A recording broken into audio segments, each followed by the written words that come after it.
This week in EDAV 427, we watched a sequence of videos about modern day schools and in specific high schools, and we took a look at two different high schools and how they function.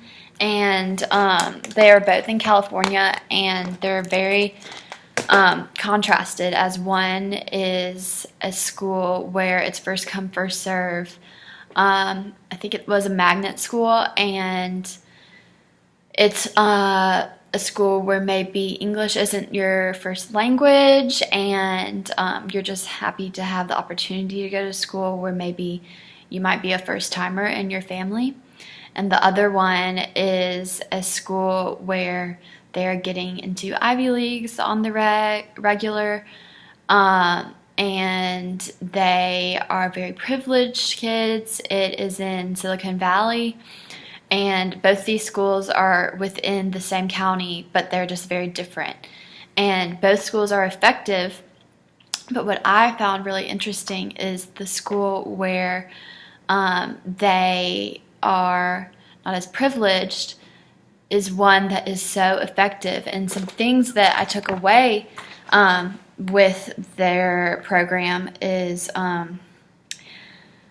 they have regular check-ins with their students at the Innovative Model High School, and that just means that, like, as a class, that teacher is so invested in the students' curriculum and how they are doing, and it motivates them because maybe they don't have that motivation at home.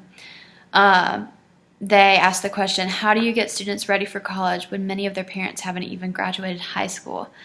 And they used that and they applied it to making education more relevant for the specific students because they realize how important that is.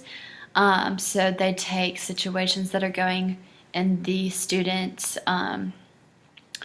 like things that they would be involved in, maybe like technology or just something, a current event that's happening, and they apply that to the curriculum, and it helps them grow. And then we had the opposing school, or the opposite school, which is a very successful high school that is very driven and has students that are really going places.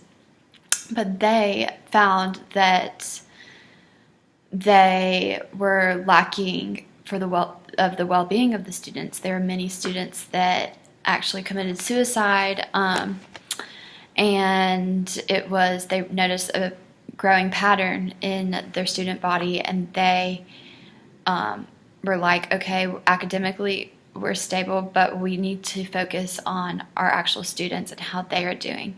So I just found that very interesting because the students that come from a background that was not as strong ended up excelling in the school's program because they are just happy for that opportunity, whereas the students who were just thriving and doing really well academically were suffering in other places. And a common thread that came for the students that had some emotional needs, where the emotional needs weren't met, were that sleep is so important. So they did things like cut out early morning classes, or they made sure that school was on a specific schedule, and that some students weren't lacking because they wanted to do the extracurricular and like go over and beyond, whereas the other students weren't. So they just tried to make it more even keel for every student. And so I just think that both these schools are very different, but they are both very effective.